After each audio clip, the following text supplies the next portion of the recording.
Hello, everyone, and a very warm welcome to you all. Thank you so much for joining us.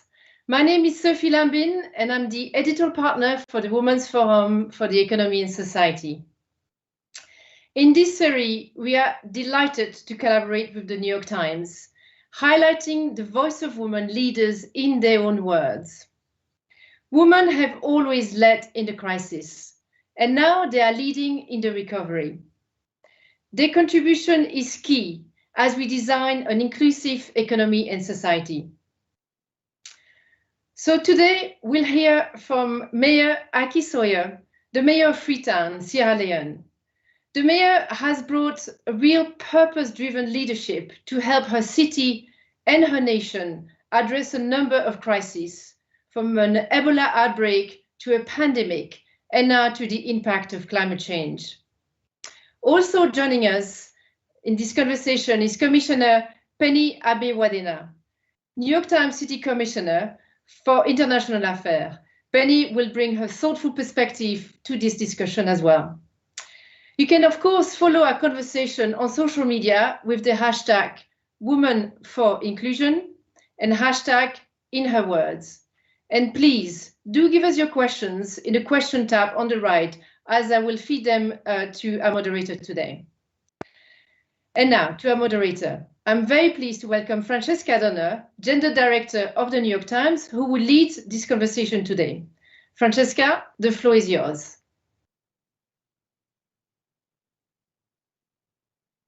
Thank you, Sophie. It's such a pleasure to be here, and I'm delighted to be hosting this conversation with these wonderful guests. Mayor Aki-Sawyerr, I'd actually like to begin with you, and we're going to talk a lot about your role as mayor and some of the things that you've done. But if you don't mind, I'd like to actually go back a little bit in time. I know that you were very involved with handling the Ebola crisis, and since we are in another pandemic of our own crisis, I thought it would be interesting to actually begin by looking back and talking about how you had kind of addressed this and what learnings we might take away from that in sort of solving the current pandemic that we're in. So if you don't mind beginning there, that would be fantastic. Thanks, Francesca.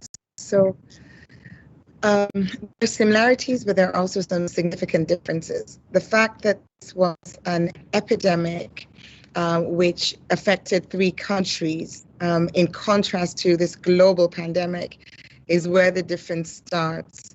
And it's a significant difference because you've got the rest of the world looking in and working with you to stop it spreading. Here we are with everyone affected. And there's much more of a sense of everyone trying to solve their own problems and the differences with those problems. But what have we learned, or what did we learn? Through the Ebola epidemic that we experienced from 2014 to 2015, there were some key lessons. One of them, and we're seeing this play out now with the COVID pandemic, is the importance of community ownership. The importance of internalizing what this disease is, understanding what it is, and accepting in order for there to be a response. There is absolutely no way, and we've seen it country after country, there's no way that at a government level you can impose a solution. The solution comes from the people, which means the messaging has to be clear and the messengers have to be accepted. And I know people relate to this because we've seen a resistance. The other lesson that came out very clearly was the importance of isolate. Well, first of all, test, trace, isolate. And whether it's Ebola or it's COVID, that ability to know where the disease is and to get ahead of the disease by ensuring that those who are affected are kept out of contact with those who aren't affected. I'd say those are the 2 biggest lessons. And there's certainly things which, particularly the first one, community ownership, which has stayed with me and has really impacted the way that I do government now as mayor. That's fascinating. And I want to draw out one of the words that you just used as well, actually, which was this idea of accepting. And I think that one of the problems that we are seeing so much with COVID is that people simply don't accept that it's a problem, or it won't affect them, or that the vaccine isn't for them, or all manner of things. And I'm really curious to hear your thoughts on what we could do at the government level, or indeed at the community level, as you referenced, to get people to accept that we're all, in fact, in this problem together, and we all need to deal with it as a group, rather than sort of close our eyes and just pretend it doesn't exist or it will go away. Yeah. So one of the things with Ebola, which again is very, very different to COVID, is that it was incredibly rare to have asymptomatic patients. If you had Ebola, you had Ebola. And the symptoms, people did survive, but it was not, sort of a walk in the park. It wasn't like a mild headache and I've got some flu symptoms. So that in itself, because it was so dramatic, you would have thought that acceptance would be easier. But we saw how deep-held beliefs will actually cause people to behave in a way which puts their lives at risk. And something as simple in our context as burial rites, particularly if you're Muslim, the desire to physically shut the eyes of the dead, to wash them, and thereby expose yourself to the disease. Now, take a case here, as with COVID, where for many people, their symptoms could be mild. So being able to actually get that behavior change, I often use this analogy of cigarette smokers. We know it gives cancer. We know you could die, but how many doctors actually themselves are smokers? And that acceptance is a process. It's a process, and one of the most important things to allow that to happen is to introduce trust, to ensure that those who are speaking are voices that are trusted, voices that will help someone move beyond their skepticism. So, what we found here with COVID, we targeted not just city workers, but also influential groups, Market Traders Association, Ebola survivors, people who had experienced it, understood who could speak with authority about this was my experience. And one of the things that I think is really important is having survivors speak, having the voices of those who actually have survived the disease or have lost loved ones, having them be part of your communication strategy we found was really effective, and still continues to be an effective way of getting people to sit up and listen, and beyond that, to act differently. Yeah, so in a way, what I'm hearing is just having the ordinary people be the spokespeople, rather than perhaps the people at the top or the ones you see on television. If you hear, oh my goodness, this happened to my neighbor, therefore maybe it could happen to me. Is that kind of the logic behind that? Yeah, so it's definitely a combination. You do need the expert voices as well, but you absolutely will gain a lot from having people that others can relate to. Your next door neighbor type individual makes a huge difference. It makes it real. Yeah. So, my gosh, you went from Ebola to COVID, and clearly COVID is, the death rate is obviously completely different, but it's sort of it's a problem of a completely different scope, as you pointed out. And it's interesting to kind of hear what you're doing about that in your own city, and how you're addressing that. I'd actually like to talk a little bit more about Freetown itself, and let's actually also go back a few years. I know you've been mayor for about 3 years now, and let's talk about that transition from you hadn't done politics before. You were in the private sector, you told me, and let's talk a little bit about that transition from you being perhaps less visible to more visible, and what inspired you to run for mayor in the first place, and are you glad you did it? Lots of questions. Well, let's start with, as you said, stepping back and saying what was going on, what led to that decision.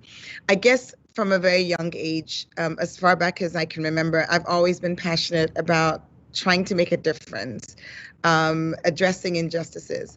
And that translated into me being involved in the Civil War and campaigning against blood diamonds at the time. I went on to set up a not-for-profit which works with girls, young people, and still does. It's 21 years old this April, which is pretty exciting.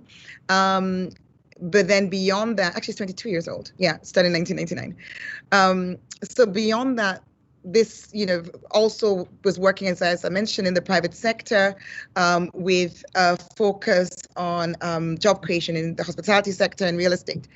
And then Ebola happened. And I was in the UK at the time, and I just found it impossible to watch the images on the television and do nothing. So to cut a long story short, in November 2014, when the flights were all full going out of the country, I got onto a plane coming into Freetown, and offered my services.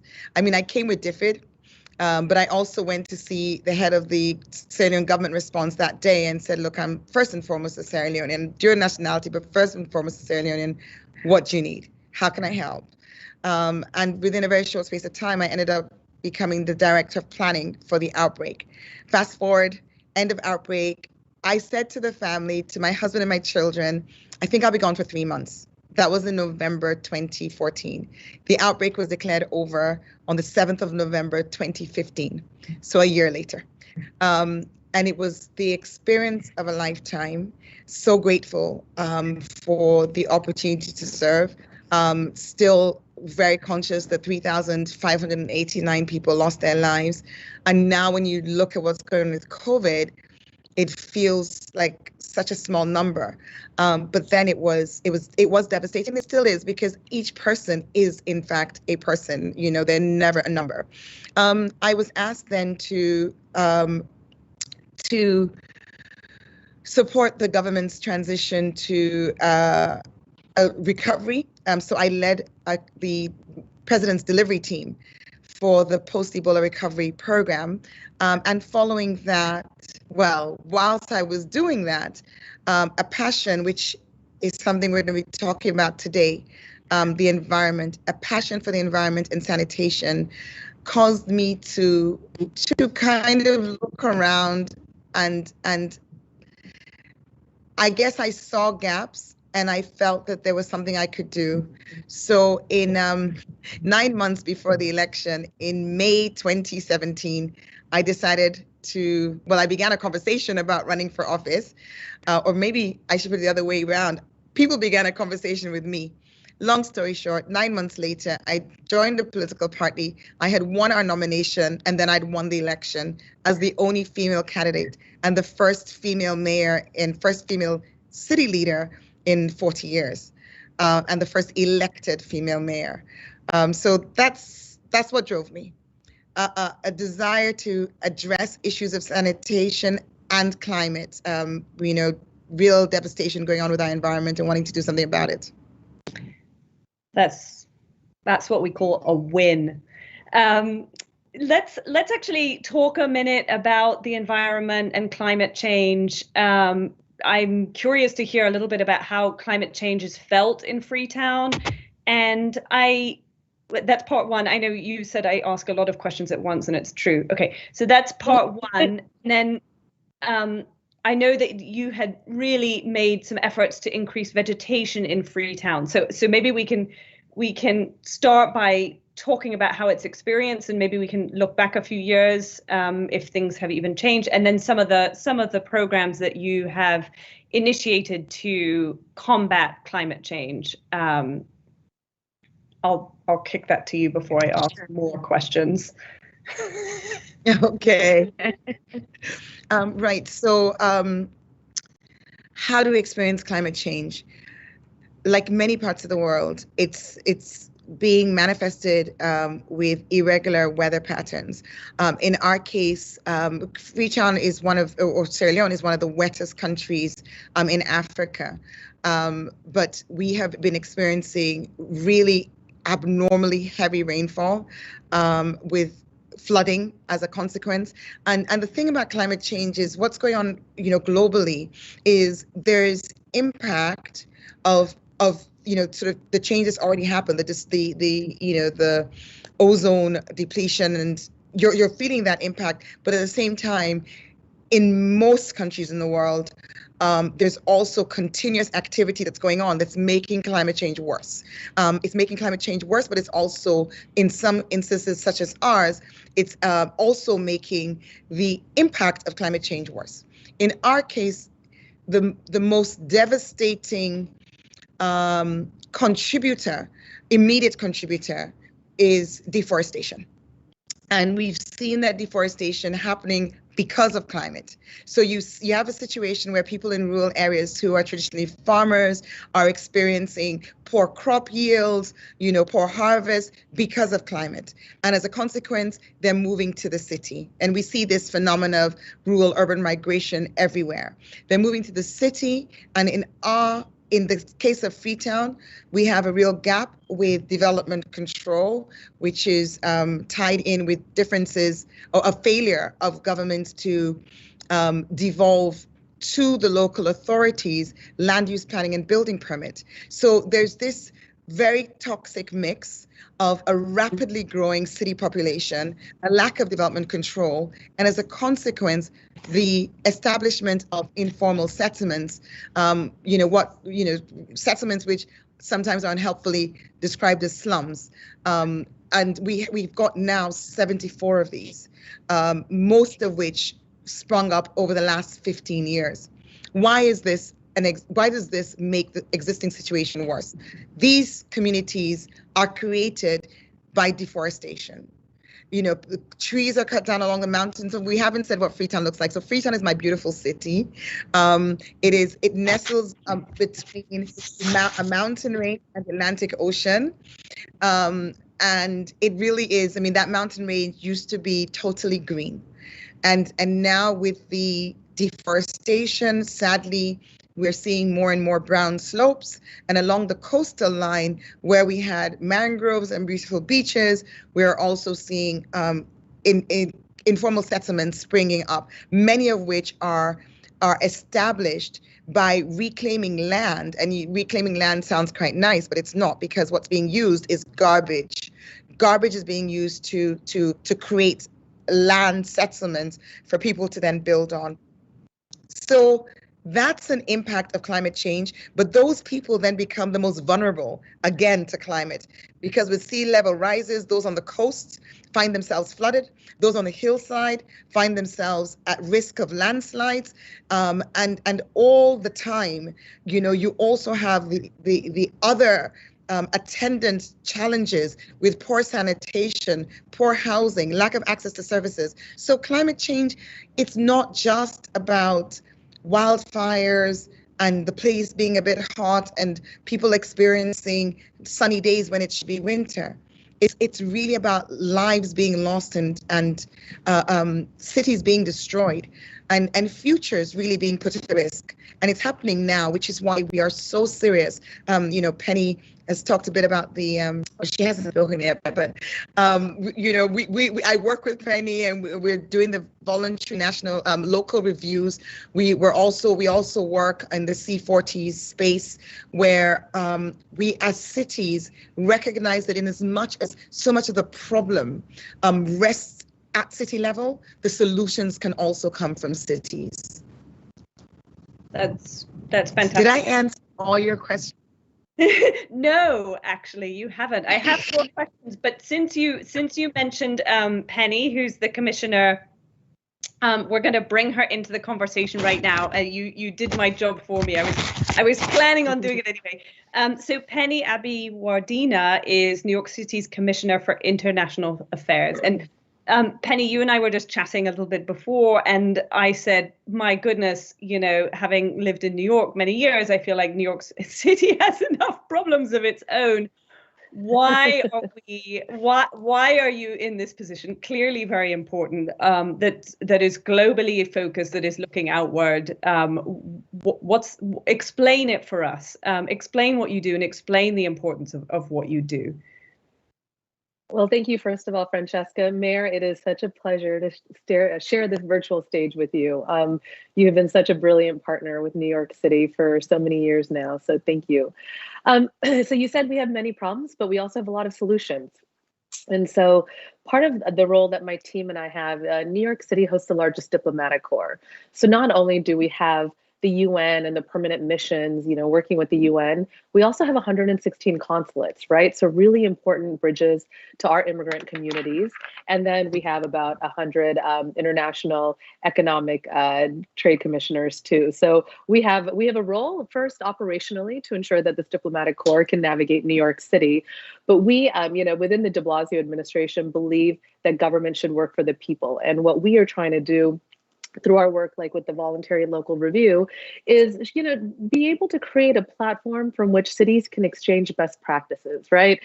There is really a need, and COVID has really heightened this, but this is not the time just for new ideas.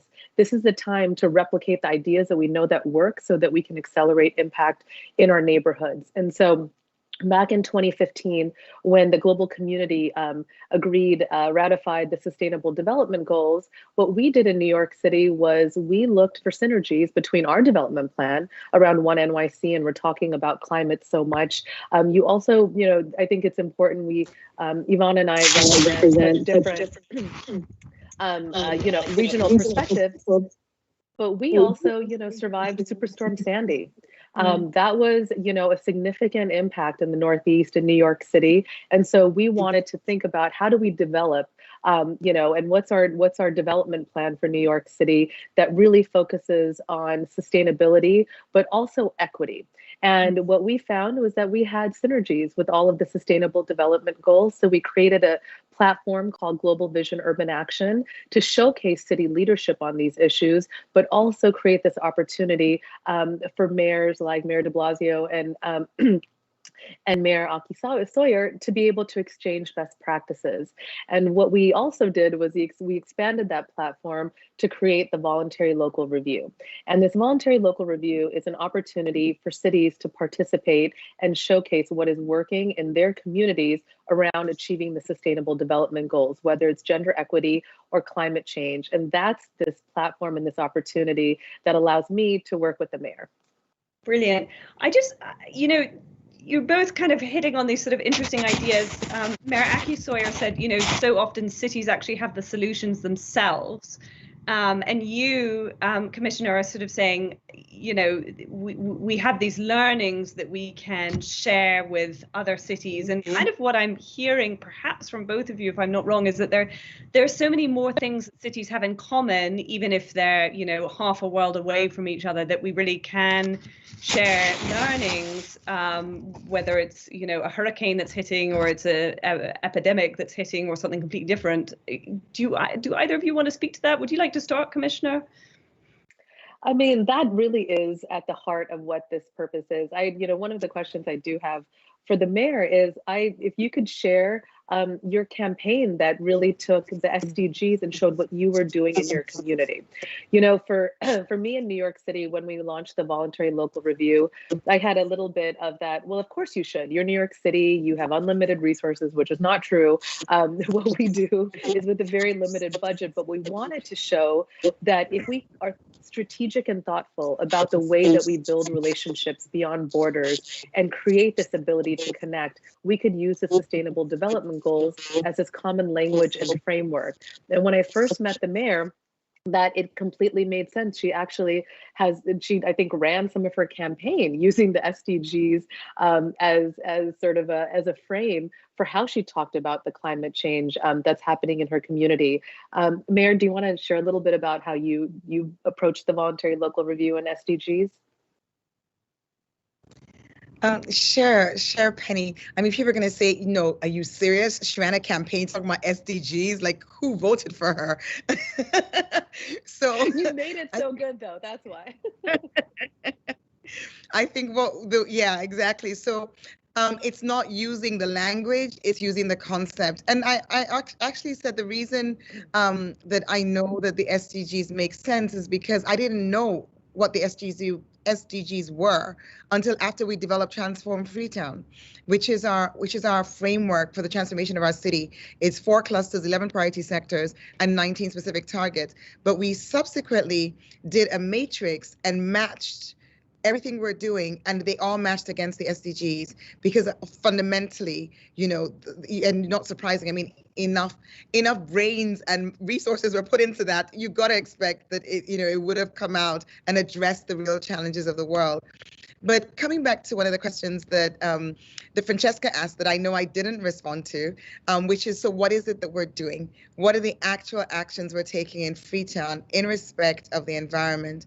And we're approaching and climate change. So we're approaching it both from the perspective of adaptation, having to deal with what we know is already happening, as already affecting us, the landslides, the flooding, the sea level rises, the extreme heat, but also from the perspective of mitigation.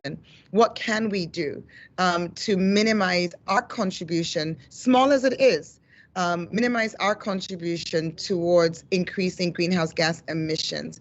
And I just want to pick up on something Penny said before I give you my examples.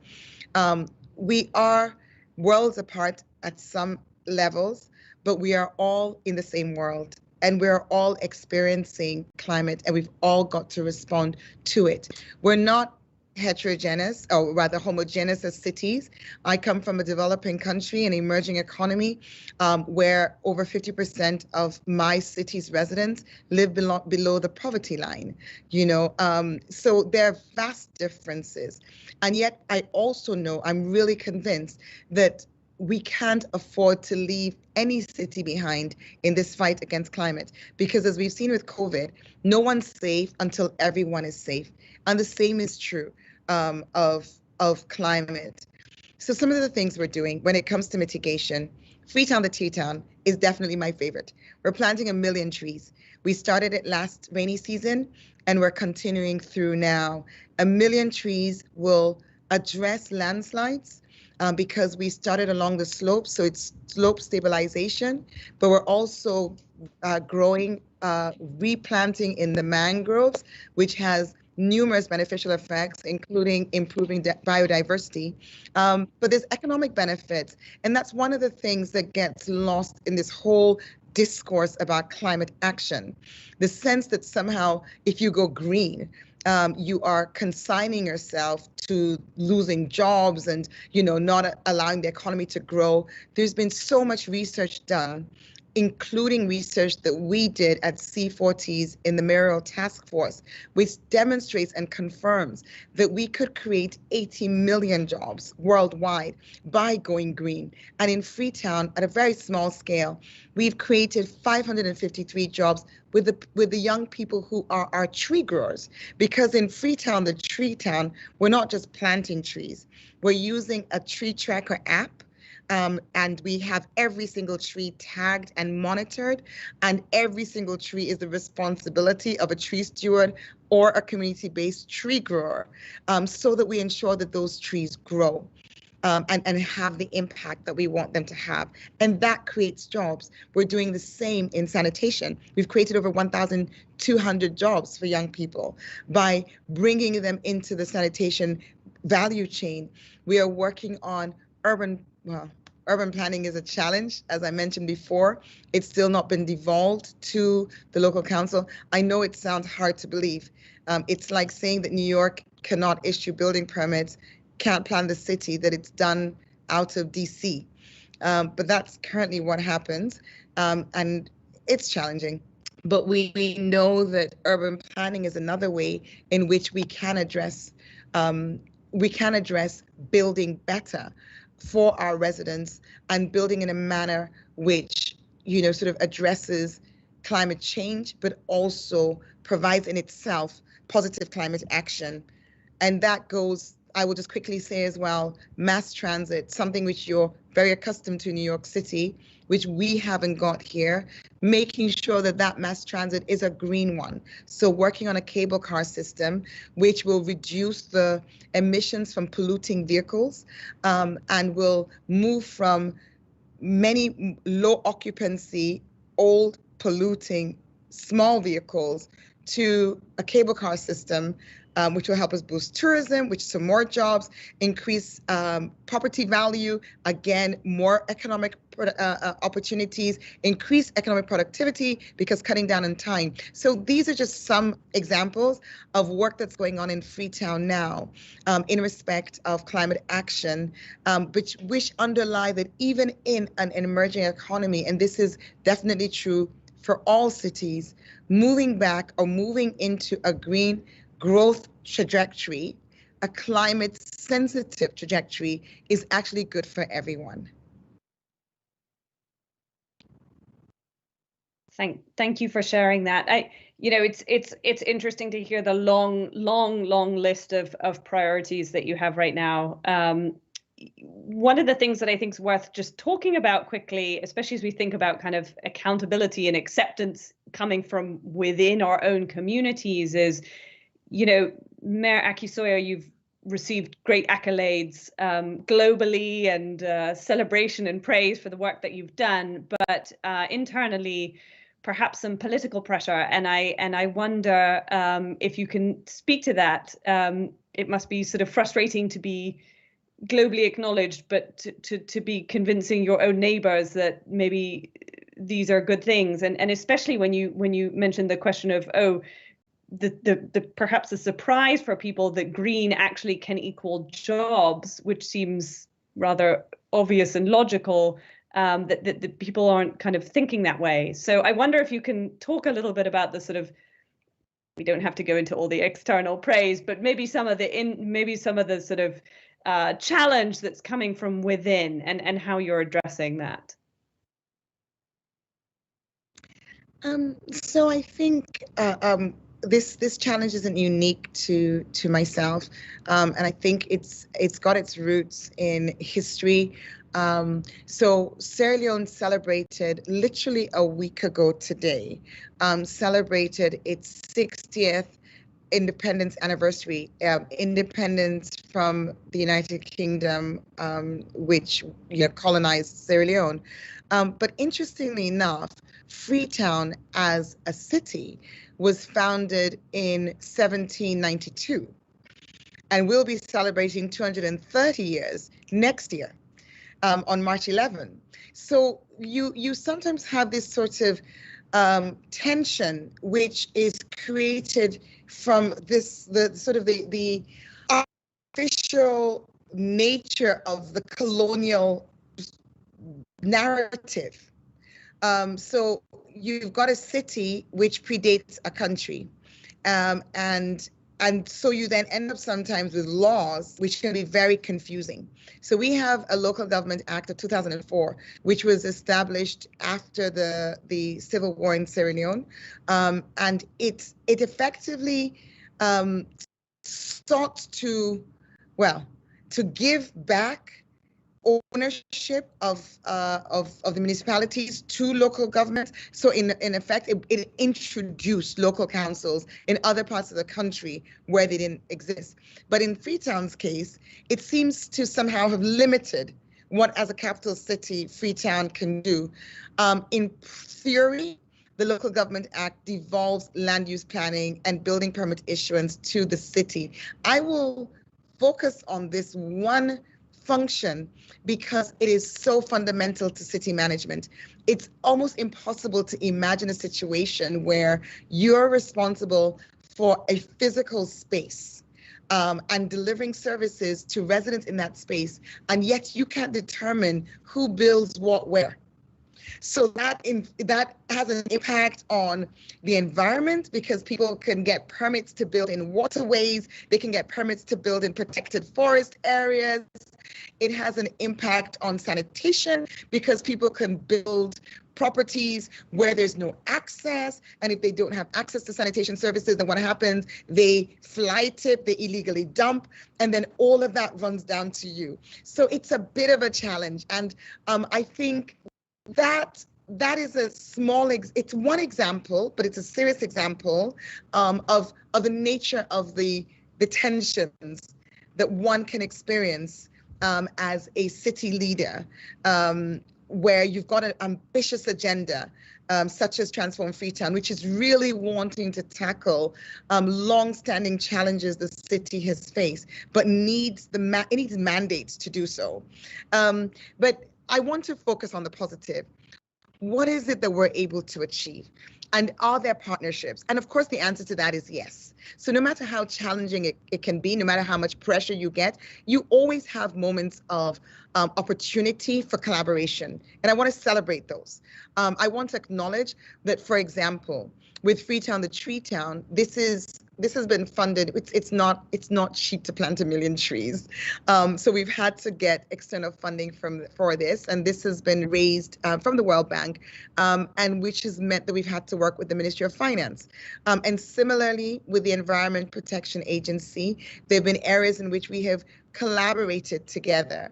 So there definitely are challenges, but I think I also see opportunities for increased collaboration and a win-win. And one of those areas has got to be a recognition that in spite of the fact that our city is probably one of the most densely, it's not even probably, it is recorded as one of the most densely populated in the world, with 8,450,000 people per square kilometer, and this rapidly growing population, the only way we can actually prevent Freetown from imploding is by being very deliberate about development control. So I see this as another opportunity that we have as central government and local government to work together. I mean, even if and when these functions are devolved to the city, we're not going to go sit in a corner and say we're doing this all by ourselves. It's just that the city is needed. You know, we've had an audit recently done by the audit services, which concluded that over 80% of the properties in the city do not have building permits. And that's a frightening number. It's a frightening number on so many levels, because it just speaks to what is going wrong. And I can tell you that the window for us to actually fix the infrastructure, the built environment within Freetown is closing. So we are very hopeful, I'm very hopeful that this continued message, I know I sound like a broken record to those who are living in Freetown, but that this continued message is going to be received positively, and that we're going to be able to make progress on something which we desperately need to address as climate change, climate action urban planning is another key tool in our toolbox for dealing with climate change. We've got to make sure we're using it here in Freetown too. I want to just pull out one of the very important words that you said. I'm a word person. You said collaboration. And I think that, certainly this past year, we've been looking at, models of leadership that have worked and models of leadership that haven't worked so well. And, collaboration is a humbling thing. To come out and say, I can't do it all by myself, or I don't want to do it by myself. And, Commissioner, you're in a role where everything you do is very kind of collaborative and relationship based. And I wonder if you might want to just talk a few minutes about kind of the essential, how essential collaboration is and partnership is to leadership today. And I think we've certainly seen it in the pandemic that we can't really do it very well alone. So I don't know if you want to sort of bring out some lessons that you have learned or thoughts that you have in your own role, but let's talk about that just for a moment. I mean, I would love to talk about collaboration because that's really what's helped us survive over the last year. I think many of the viewers are aware that, you know, New York City last spring was the epicenter of the COVID-19 pandemic, and it quickly turned, you know, pulled back the curtain in our own communities in terms of how inequitably COVID-19 was impacting our New Yorkers, but particularly our Black and Brown communities. You know, when I think about collaboration, I think about the fact that we are so, and I talked about this within the SDG framework. We need to work beyond borders, largely because this is how we're going to get the best ideas that are working. And I'm going to give one very specific example, but you know, one of the priorities of this administration was IDNYC, to ensure that all New Yorkers had an identification card, irrespective of their documentation status, so that they can navigate New York City in a dignified manner. You can't get access to healthcare services or pick up your child from school without an ID card, right? And now you look at how important that particular policy has been in COVID in terms of how our communities have been able to navigate city services.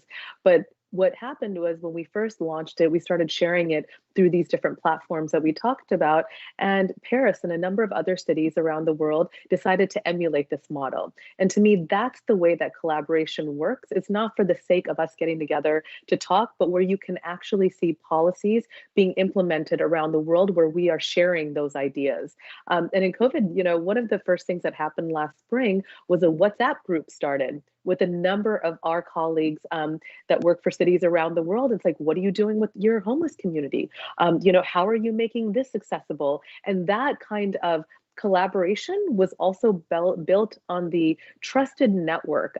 You know, I think you know, Yvonne, I think I met you 3 years ago, right after you became mayor, and you know, it was right away. We were in the same meetings, the same rooms. You know, something that always stood out to the mayor and I we were one of the few women, and definitely probably the only women of color. And given that this is the Women's Forum, and Francesca, your gender, that, you know, really built a sense of collegiality and community that has really, I think, helped us when this pandemic hit, for us to also just sort of jump off that trusted reputation, that friendship that was already there, to be able to start getting the policies shared and the impact on the ground accelerated.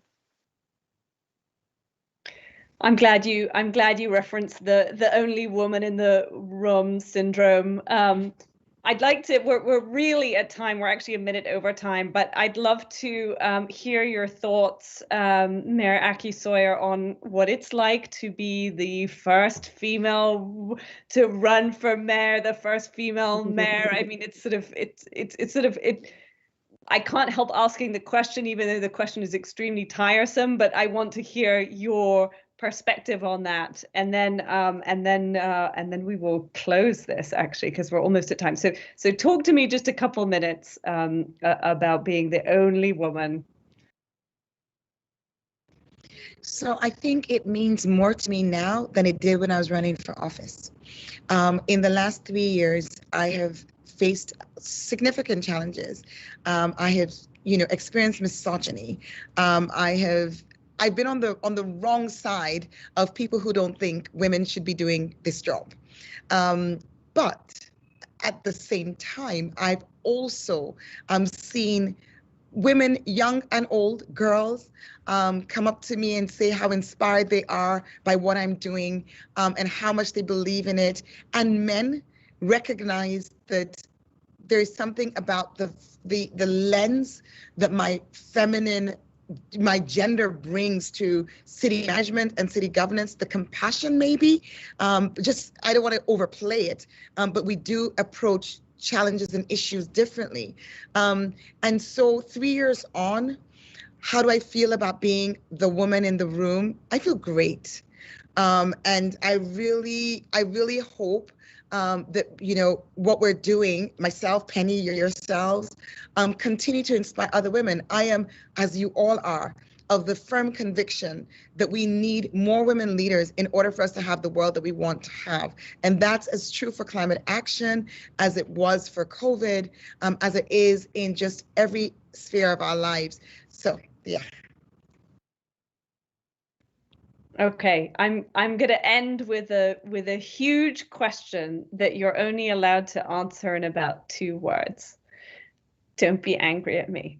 Okay, so what we've heard a million times over this past year is that you never waste a good crisis, and we've had arguably a very, very, very good, devastating, awful crisis, and I'd love to hear from each of you, just in 1 or 2 words, if you can stand it.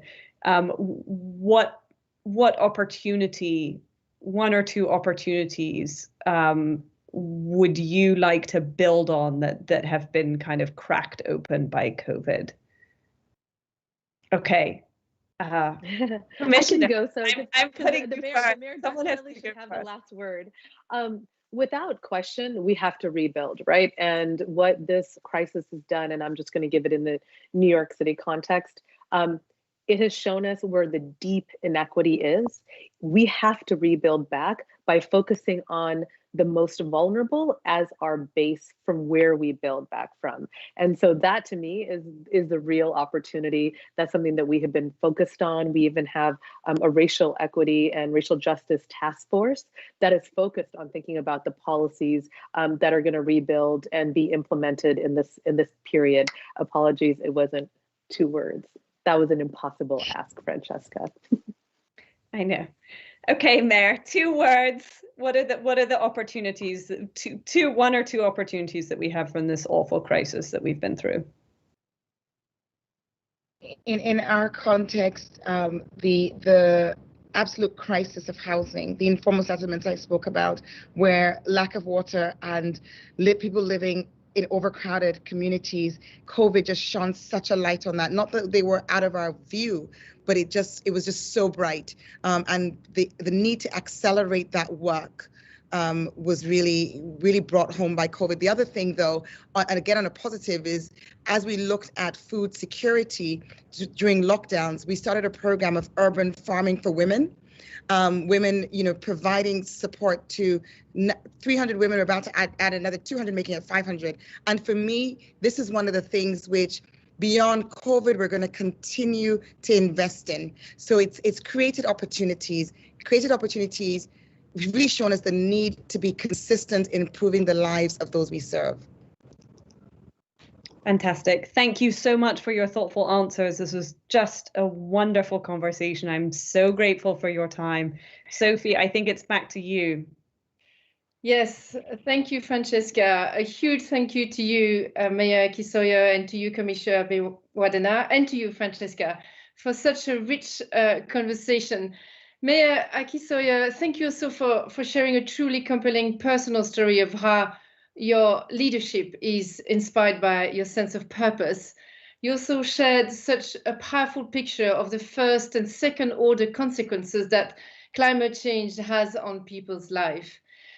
Just a few highlights maybe that I'd like to remind ourselves of. I really like how you remind us that really in these moments of crisis, the solutions come from the people, and changing people's deeply held beliefs take a lot of trust.